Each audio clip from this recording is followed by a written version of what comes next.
మనకు డయాగ్నోస్టిక్ సెంటర్లకు పోతే ఒకటో రెండో టెస్టులు అవసరమైతే ప్రతి టెస్టు కూడా ఎక్కడ తీసినా ఎంఆర్ఐ స్కాన్ కానీ లేదా సిటీ స్కాన్ కానీ అది ఏ డయాగ్నోస్టిక్ సెంటర్ అయినా కూడా అదే వస్తుంది. కానీ రెండో ఆప్షన్ కోసం మనం వేరే హాస్పిటల్ పోతే మళ్ళీ తిరిగి టెస్టులన్నీ విపరీతంగా రాసి ప్రజల జోబులకు చిల్లు లేచేటువంటి పద్ధతిలో కొనసాగుతుంది.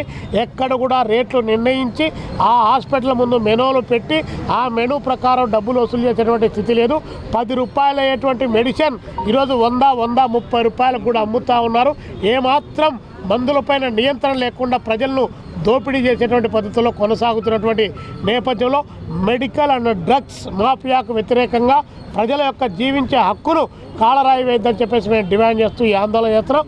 ఇప్పటికైనా రాష్ట్ర అసెంబ్లీలో దానిపైన చర్చించి రాష్ట్రంలో ఖాళీగా ఉన్నటువంటి ఈ నియంత్రణ అధికారుల పోస్టులు ఏవైతే ఉన్నాయో వాటి భర్తీ చేయడంతో పాటు ఫార్మసీ చదివినటువంటి 60,000 మంది నిరుద్యోగులుగా ఉన్నటువంటి వారిని అర్హత కలిగిన వారిని వాటిలో నియామకాలు చేపట్టడంతో పాటు జరుగుతున్నటువంటి దందా పైన ఫార్మాస్యూటికల్ కంపెనీల పైన అవి తయారు చేస్తున్నటువంటి నాణ్యత ప్రమాణాలు లేనటువంటి వాటిపైన కాస్మోటిక్స్ అండ్ డ్రగ్స్ యాక్ట్ ప్రకారం పూర్తి స్థాయిలో చర్యలు తీసుకోవాలని చెప్పేసి ఈ సందర్భంగా ప్రభుత్వాన్ని మేము డిమాండ్ చేస్తున్నాం. దీనిపైన భవిష్యత్తులో కూడా ప్రజల యొక్క ఆరోగ్యం రక్షించాల్సిన బాధ్యత ప్రభుత్వం పైన ఉంది.